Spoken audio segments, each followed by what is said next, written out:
Classes are an important way of classifying brawlers into specific categories. But as we all know too well, they aren't the most accurate, and that's the purpose of this video.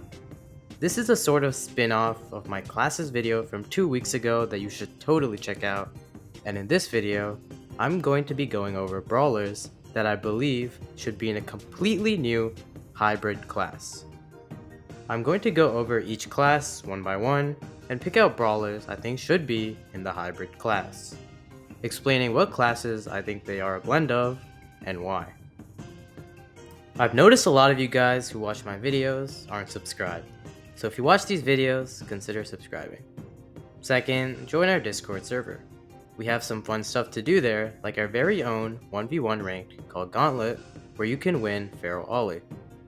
Finally, consider becoming a channel member if you're interested in supporting out the channel and have ample disposable income for some cool perks.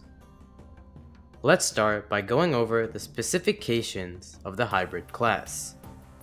To be honest, it's going to be sort of a motley crew of brawlers with all different playstyles and everything, sort of like the damage dealer class or the support class. What brings them together is that they are sort of a blend between two classes, or more, as we'll see. Some examples could be between damage dealer and controller, support and assassin, and etc. etc. First, let's talk about the damage dealer class. Obviously, you can't talk about the hybrid class and not mention the perfect brawler for this class, RT.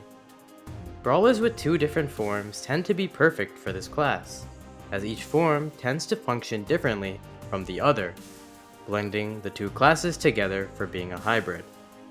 Well, there is an exception to this rule. Draco, I'm looking at you, but I think you're looking at Lumi, so let's move on. RT's main form is mostly a marksman, with his very long range of 10 and a very marksman-like attack with a single projectile with a small whip. RT's super gives him his damage dealer classification, potentially dealing an insane amount of damage. Also, RT's ability to mark enemies helps with his damage dealer classification, increasing his own damage, but also increasing his teammates' damage, which means he's a support? You heard it here first, guys. RT is a support brawler. Secondly, let's go over the brawler I once made a thumbnail for, calling him a hybrid, Carl. Carl has incredible damage potential with his super, being able to deal potentially 12,000 damage. His main attack can also let him deal a lot of damage, though this is more a niche as it relies on Carl throwing his attack on walls to get the pickaxe back faster. As for his second class, that would be a controller. His heat ejector gadget can offer important area control for a good amount of time, and his main attack can also cover a lot of area. This is one of the more flimsier arguments, but he doesn't really fit the best into the damage dealer class as well, so I think a hybrid class would be perfect for him. Now let's talk about the tank class. First off, let's go over Meg. This shouldn't come as a surprise, as she feels the least like a tank out of all the tanks. However, Meg has a few tank qualities, coming with the combined health of her regular form and her mecha, which adds up to tank level HP. The ever reducing range of Meg's attack also helps with this classification. As for her second class, it would be damage dealing, as she deals very consistent damage, similar to someone like Mo. Her super also deals a ton of damage, and justifies her even more as a damage dealer. Next from the tank class is not a surprising one, and a former part of the hybrid class as well, and also the inspiration behind this video and everything else, and I promise that I'll end this sentence soon. Wait, I didn't say the brawler? My bad, it's Daryl. First off, the tank class. He has a lot of the typical features of a tank, like the short range, the large health, and a very important super that gives extra movement abilities. However, his gameplay doesn't really reflect tank gameplay, and unlike someone like El Primo, Daryl is rarely going to actually play like a tank. In actuality, Daryl plays more like an assassin. He can use his super to roll close to an enemy and wipe them out, and then use his second super to quickly get out of the area.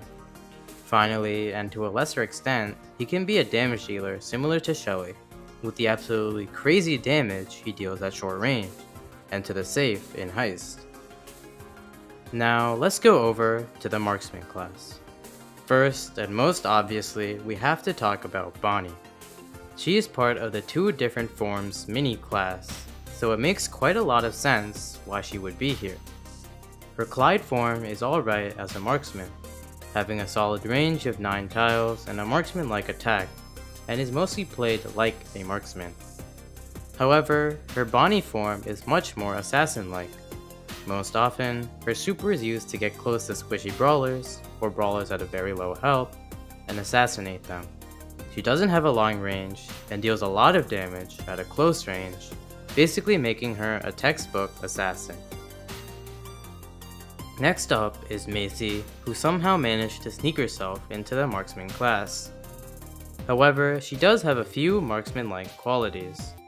Her main attack fits best with the marksman class, being a long, though not too long, range compared to her counterparts, and a single projectile.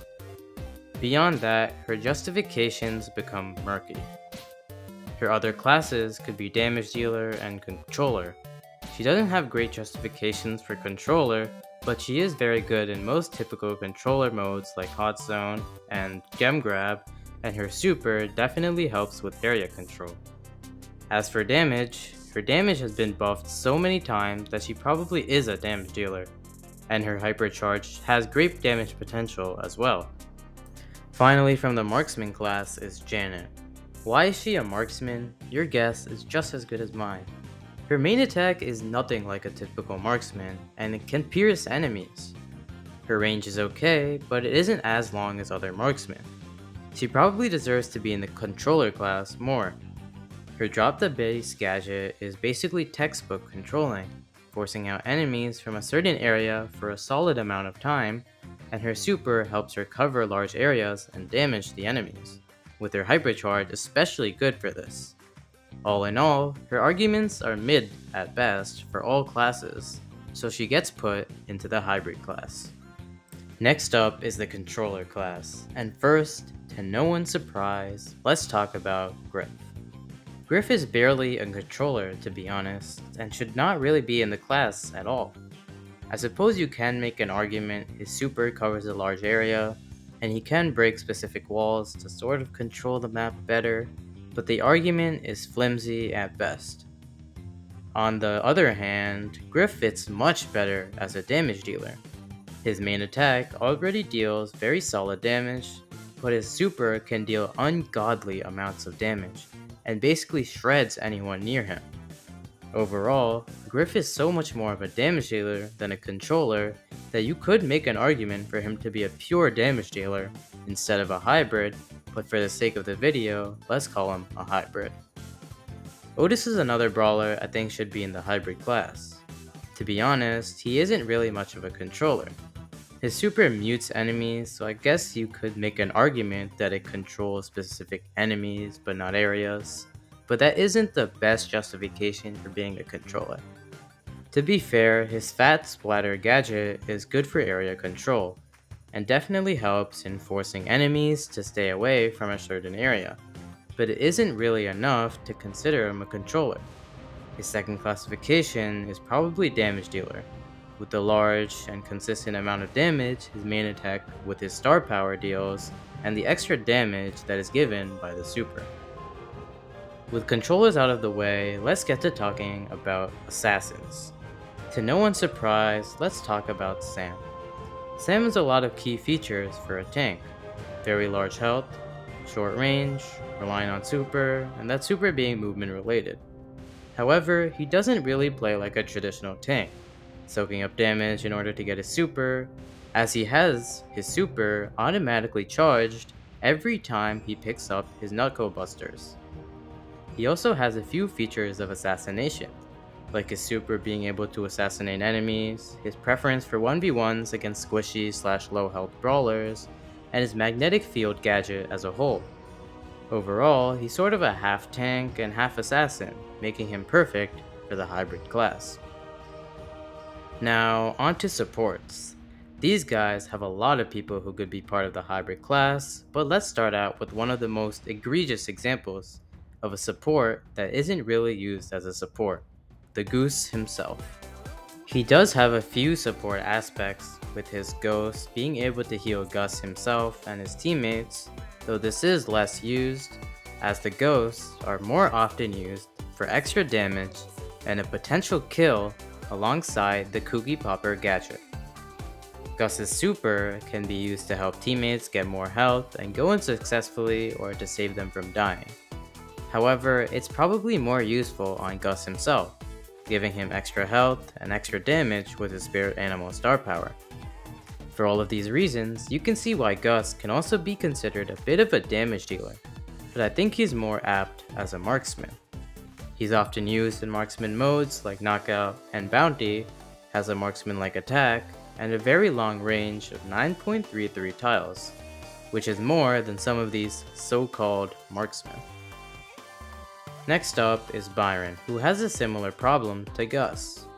Sure, he has a lot of support capabilities and can heal his teammates a lot with his super and his main attack, but like with Gus, it just isn't his full capabilities, as Byron is also a great marksman. He has a marksman-like attack, and most importantly, he has an extremely long range of 10 tiles, which is basically a shoo-in for him as a marksman. Even more, he's obviously best in long-ranged maps and modes like Knockout and Bounty, like most other traditional marksmen. The Wiener himself is next, and I think he is a blend between a tank and a support.